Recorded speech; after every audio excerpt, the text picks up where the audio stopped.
Hi everyone, hope you're doing well from wherever you're watching this channel, depending on your time zone. Now, Miguna is back in this country.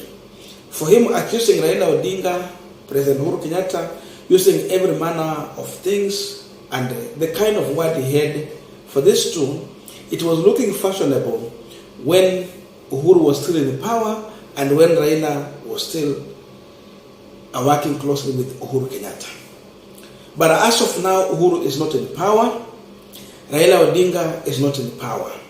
The man at the center of power as of now, it is William Samoei Ruto. That is the president. So as of now, accusing Raila or Uhuru Kenyatta, it is no longer fashionable for Miguna.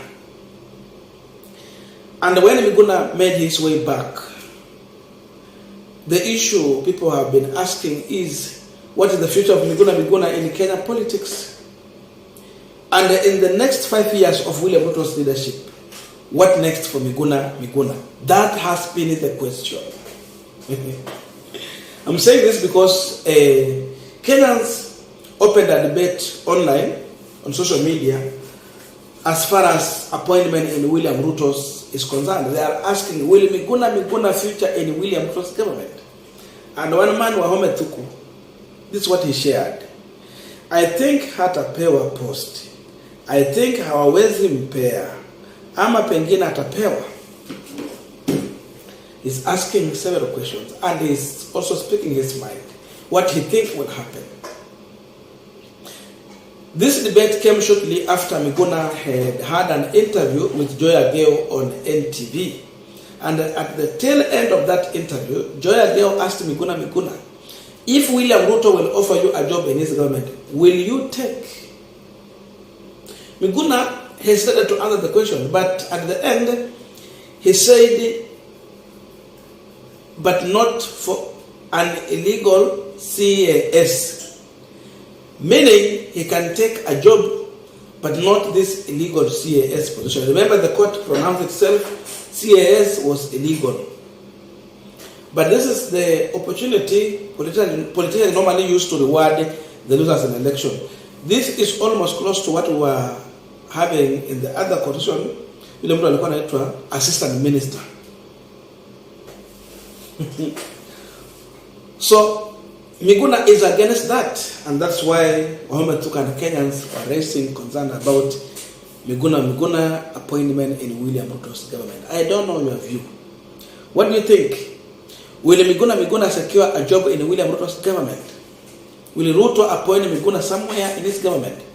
I want to read your views, and as we continue, just a quick request for those who are watching and they have not yet subscribed, just consider subscribing so that you don't miss our videos. Again, to everyone who's watching and returning subscribers, please consider to give this video a thumbs up so that YouTube can recommend our work. Back to this discussion. For me, I have several reasons why I believe that it is going to be very hard for William Ruto to appoint Miguna to his government. Just from the word go. Miguna has already castigated the issue of illegal CAS. If you are already criticizing William Ruto's government, how do you expect him to appoint you into the same government? That one alone makes me to believe that because of how William Ruto has always been operating, it is like if you are with him, you have it. If you are against him, you don't get it. Because of that, Ruto is not yet ready to have Miguna in his government. Number two, Miguna is a man who has no secret. The day you differ with him, he will expose you. And even before you differ with him, because now you will give Miguna a job today, tomorrow, he will differ with your ideas. And once they differ with you, he is going to expose you. And that's how he's going to expose any secret that you have had or any plan you have had. Because Ruto would want to keep some issue closer to his chest, he would want people who will be loyal to him. Not someone who is ready to speak his mind. Miguna is a man who would always want to speak his mind. But Ruto needs people who will buy into the ideas he will put on table. Not a man who is ready to correct him. Not a man who wants to speak what he thinks is right. But Miguna is not that kind of a person. Because of that, I see William Ruto not going too much far with Miguna. Remember, Miguna has made it clear, and he is right, that for him to come back here through facilitation of William Ruto's government, it was not a favor. They were simply obeying the court order. So for him, we don't take it as a favor. Another issue is that if William Ruto's government can be willing to give Miguna a job, why is it that when Miguna came to this country, this regime did not even provide ticket for Miguna to return? Remember, he was deported. So it is the state that was supposed to provide everything, including the logistic, to make sure that Miguna is back in this country. But why did they refuse to offer ticket to Miguna? So it tells you, Ruto was just bringing Miguna for populist politics. But he's a man who is afraid of Miguna.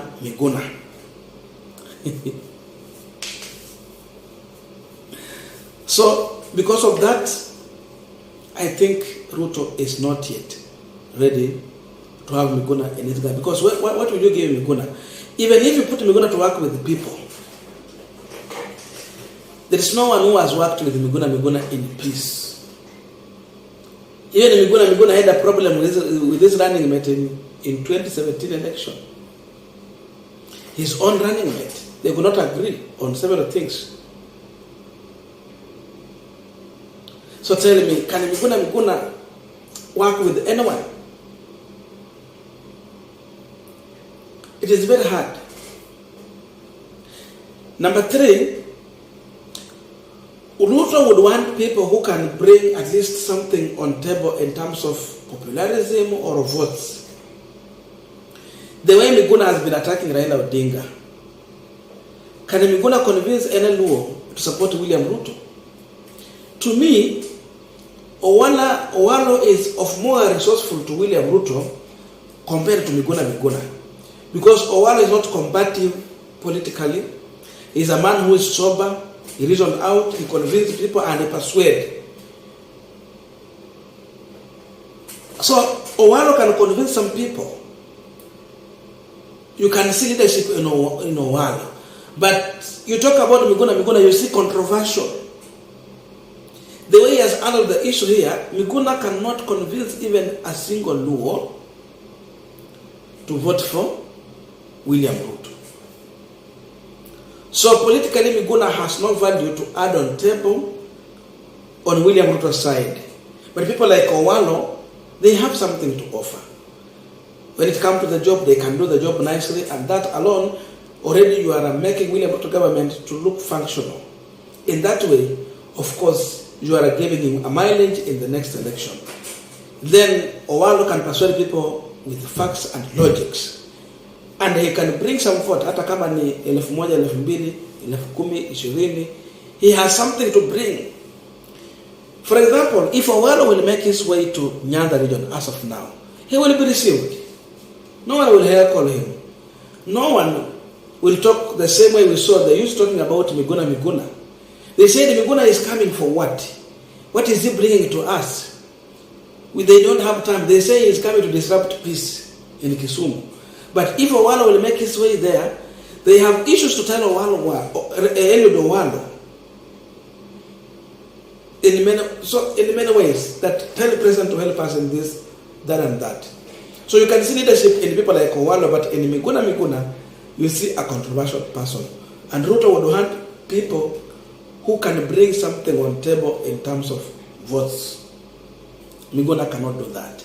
Because of this, Ruto will not give Miguna a job. And lastly, I wanted to look on the interview that was tweeted. Hii ilikuwa enda kwa radio hii. Miguna went further to suggest that he's going to sue the Standard media. Because on the response they gave, because according to them, they said that they had already talked to Miguna and his handlers, and they had agreed that he's going to sign the paper before they go to interview, so that in the case of anything, he will take responsibility as an individual. But he said there was no such an agreement, and he's even threatened to go and sue that company. So a man full of controversy. Then lastly, Miguna does not take bribe.